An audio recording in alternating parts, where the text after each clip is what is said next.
Hey guys, it's Britt and welcome back to my channel. Today we're making a strawberry and rhubarb crisp that's whole food plant-based, oil-free, and delicious. And I'm really excited to have a recipe with rhubarb. If you guys have never tried it before, it is kind of like a red celery stalk when you go to the grocery store. Most places will not include the leaves. That's the part of the rhubarb you don't want to eat. But it kind of reminds me of celery. And so all we're going to do is you're going to go purchase it at the grocery store, bring it home, cut off the ends just like you do with celery, and we're just going to chop it up nice and fine for today's recipe. And it's really a fun vegetable to cook with. It's really tart and makes a really nice balance of flavors with the strawberries. My Aunt Lisa, if she's watching, used to make a beautiful strawberry and rhubarb pie, and I loved it. It was my favorite dessert she made. And so this reminds me of the pie filling, and it's whole food plant-based, oil-free, and delicious. And it's easy. So we're going to get started. You need some kind of baking dish. I really like this silicone pan. I have this linked in our Amazon shop down below, but any baking dish you can use. I really like this one because we don't have to use any oil or parchment paper or anything like that. So I'm going to use this. You can use frozen fruit for this. I have frozen strawberries. You're going to cut up 1.5 cups of strawberries. I just halved them so that they were a little bit smaller. And then I have one cup of rhubarb that I've cut up very fine. I like to make these smaller pieces because it evenly distributes with the strawberries the tartness. So I'm going to go ahead and add those to my pan and kind of mix them up. It's a beautiful red color. And then we're going to make the topping for the crisp and bake it. Like I told you, this is such an easy recipe.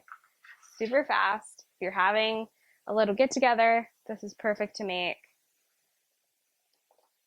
All right, so I went ahead and kind of mixed those up. Now what we can do is we're going to mix everything else up for the crisp for the top.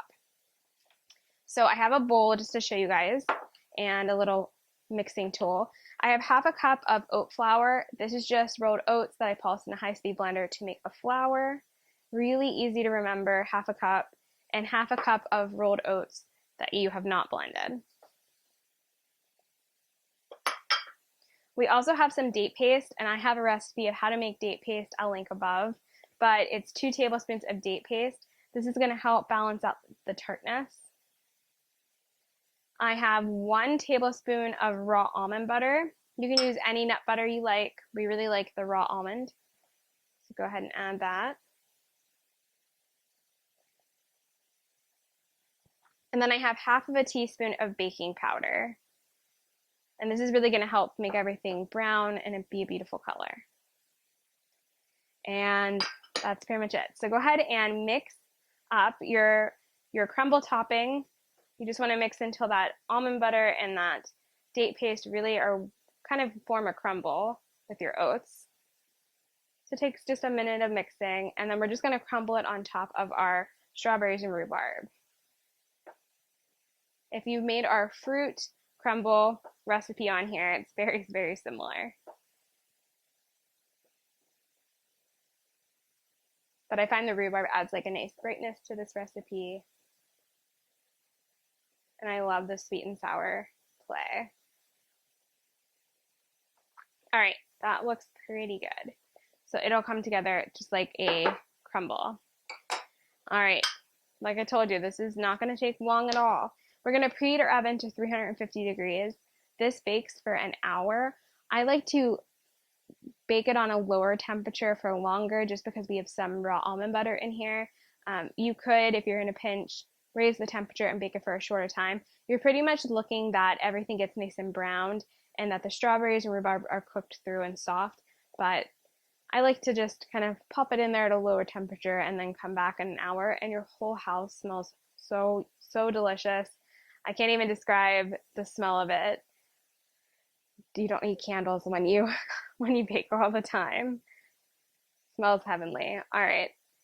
So I have this all kind of spread out, and then all I do at this point is I kind of help evenly distribute the topping. So I might move around the topping and make a nice top layer. Again, this topping is going to get nice and brown, so we want it to kind of cover the fruit.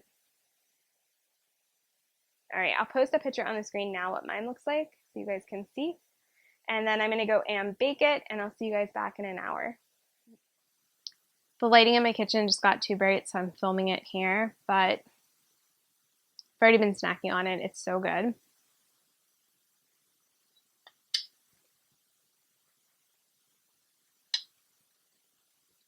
It's such a nice balance.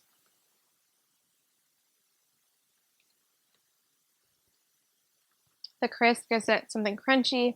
The rhubarb's a little bit sour. The strawberries are sweet. This is like my favorite summer or springtime dessert. So I hope you guys make this.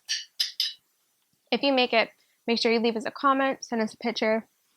Make sure you're subscribed, give this video a thumbs up, and I'll see you guys next time. Thank you guys so much for all your love and support.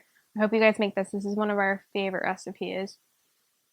I'm gonna go enjoy the whole plate. I'll see you soon. Bye.